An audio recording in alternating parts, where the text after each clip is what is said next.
Ah, the classic tale of the curious Alice in Wonderland. You've probably heard the story over and over again, a whimsical tale of a young girl who falls down a literal rabbit hole and ends up in a bizarre world full of talking animals and strange adventures.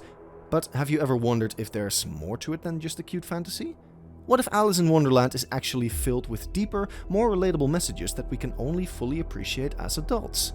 I know, it's hard to believe considering how trippy the story is, but let's dive into Alice in Wonderland to find the deeper meanings it carries for adults.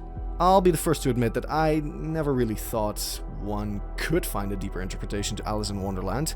Don't get me wrong, the story is amazing and all, but it just feels a little too whimsical to actually carry any life lessons. But upon rereading with my thankfully more mature brain, I've realized the classic tale just might be more nuanced than I initially thought. As always, there's a lot to unpack, but before we peel back the layers and take a trip down the rabbit hole, let's examine the author, Lewis Carroll, and the context in which Alice in Wonderland was written. Unsurprisingly, Lewis Carroll was the pen name of Charles Ludwig Dodgson, an English writer, mathematician, and logician. Sounds like an interesting combination for a children's book author, doesn't it? Anyway, Carroll's background in logic and his fascination with language and paradoxes are believed to be deeply woven into the fabric of Alice's adventures. The story was first published in 1865, a time when Victorian society was knee-deep in rigid social structures, moral expectations, and strict notions of childhood. Yet Carroll's work defied these conventions, creating worlds where logic is turned on its head, rules are absurd, and curiosity reigns supreme. It's one of the many reasons Alice in Wonderland was written specifically for a younger audience. Matter of fact, it was particularly written for a little girl named Alice Little, the daughter of the Dean of Christ Church, Oxford, where Carroll taught. It's actually an interesting story. Carroll had initially thought the whimsical tale to Alice during a boat ride in 1862, and she encouraged him to write it down. He took her advice, and the rest is history. But despite the fact that Carroll's playful use of language, nonsensical elements, and whimsical characters were designed to entertain and amuse children, the story is not just a simple children's tale. Carroll was sure to infuse the narrative with wordplay, logic puzzles, and philosophical musings that go over the heads of most young readers but resonate deeply with adults. This way, while the book was aimed at children, it also carries layers of meaning that appeal to readers of all ages. It's a smart move that allows the story to transcend its original audience and become a beloved classic for people across generations. In fact, Carroll's playful use of language and his subversion of authority figures, like the Queen of Hearts, might have been a subtle critique of the very society that shaped him. If that's the case, I think the first lesson we're all taking from this is that Alice in Wonderland is a story born from a moment of societal change and a writer's exploration of imagination and absurdity. Now that we've gone over all the intricacies, let's journey into Wonderland and uncover some of the deeper messages lurking behind its whimsical surface. Alice in Wonderland tells a story of a young girl named Alice, who falls down a rabbit hole and enters a fantastical world filled with bizarre creatures and strange occurrences. As she navigates this dreamlike land, she encounters a series of eccentric characters, such as the White Rabbit, the Cheshire Cat, the Mad Hatter, and the Queen of Hearts. Each of these characters challenges Alice's understanding of logic, reality, and identity. Throughout her journey, Alice undergoes numerous transformations, growing and shrinking in size after consuming magical food and drink. She becomes increasingly frustrated by the nonsensical rules of Wonderland and starts to question her place in this strange world. It also doesn't help that the Queen of Hearts, a tyrannical figure, commands "off with their heads" at every turn. Alice is faced with a lot of chaos, but eventually she confronts the Queen at a trial, where everything continues to defy logic. Just as the Queen orders Alice's execution, Alice boldly declares, "Who cares for you? You're nothing but a pack of cards!" At this moment, the entire Wonderland unravels. Alice wakes up and realizes that her adventures were all part of a strange dream. Not sure what else she was expecting. Anyway, the story ends with Alice returning to reality, but she's forever changed by her wild adventure. Honestly, Alice in Wonderland just might be the most accurate representation of what it's like inside a kid's brain. Step in there and you're bound to find talking animals, floating cats, and total nonsense dressed as logic. But here's the twist. Look a little closer and it's not just childlike chaos. It's actually a sneaky metaphor for something we all face. The uphill battle of growing up in a world that seems to have completely lost the plot. From the very beginning, Alice is plunged into a world where the rules she once trusted no longer apply. She grows and shrinks uncontrollably, symbolizing the real-life growing pains of adolescence and childhood. Interestingly, her change in size isn't just physical, it's a reflection of the internal identity struggle that most people suffer even well into adult life. One moment we feel too small to matter, next we feel too large for the boxes society wants to place us in, forcing us into a never-ending cycle of an identity struggle. Alice's repeated question, "Who in the world am I?" also plays into this interpretation. It isn't just the result of a child's curiosity, instead it's the adult's existential crisis. If you're unconvinced, take a look at it this way.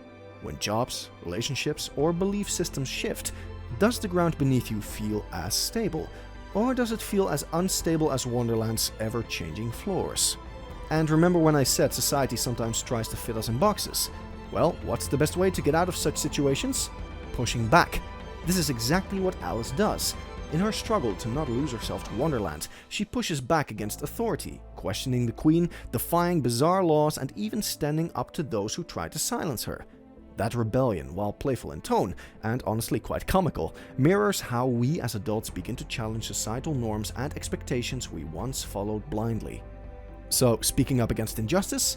It's not just something heroic characters do in fantasy lands, it's something we learn to do in real life as we grow into ourselves. It's empowering, really, because, let's be honest, how many of us have sat through situations where we knew something wasn't right, but stayed quiet out of fear or politeness? Alice reminds us that growing up isn't about shrinking ourselves to fit in, it's about finding our voice, even in the most absurd or intimidating spaces. The duality of childhood and adulthood aside, let's get a bit more philosophical with it. Beneath the whimsy, Alice in Wonderland is a philosophical treatise masquerading as nonsense. Like I said earlier, it might not look like it, but let me break it down for you. If there's one thing we can all agree on, it's that Wonderland is governed by absurdity. The logic is circular, the characters contradict themselves, and the meaning is always just out of reach. What if I told you that's not too different from adulthood? I mean, aren't we always trying to make sense of systems, economic, social, political, that seem entirely irrational? I don't know about you, but I definitely am. I think the Cheshire Cat sums it up best with his quirky one-liner, "We're all mad here." The cynicism aside, it's a reflection of the human condition, especially since Carol toys with absurdism. The philosophical idea that the search for meaning in life is inherently conflicting with a world that offers none. But that doesn't stop Alice from constantly seeking order. She wants answers, she wants direction, but the more she asks, the less she receives. The cat offers a question instead of a map. The Mad Hatter pretty much avoids logic altogether. The world isn't built to guide her, it's built to confuse her. Sound familiar? I'm sure it does. Anyway, time is another theme. The Mad Hatter is forever stuck at tea time. The White Rabbit is always late. These aren't just quirky quirks, they're reflections of how we obsess over time, racing against it, wasting it, fearing it. Wonderland shows how time loses meaning when real life feels out of sync. Now, let's take a look at the social and political commentary hidden within the words. Carroll was writing during the height of Victorian England, a society obsessed with hierarchy, property, and control, and he didn't let that escape his satire. Take the Queen of Hearts, a figure of absolute irrational authority who yells off with their heads at every inconvenience. There's no due process, no fairness, just rage. She's not just a mad monarch, she's a critique of how those in power often abuse their position with unchecked authority. In many ways, she mirrors the, excuse my French, fragile egos of real-world leaders who confuse fear for respect. The legal system in Wonderland is also a farce. During the trial scene, rules are made up on the spot. Evidence is nonsense, logic is optional. It's a jab at bureaucracy and the idea that laws often serve the powerful rather than the just. Even the characters' conversations reflect the failure of communication in adult society. Polite phrases mask nonsense. Debates go in circles. It's all a confusing echo of corporate meetings, political debates, and the general frustration of trying to make sense in a world where everyone's speaking, but no one's listening. Alice, in contrast, represents clarity, honesty, and the desire for truth. And in Wonderland, that makes her the odd one out. This brings us to the philosophical depth hidden in the fantastical world. It's no surprise that psychoanalysts have had a field day with Alice in Wonderland. A simple Google search and your feed would be flooded with many Freudian interpretations. But it's not without reason. Alice's journey can be seen as a subconscious trip through her own psyche. She encounters strange versions of herself, faces fears like drowning or being eaten, and is constantly in situations where she lacks control.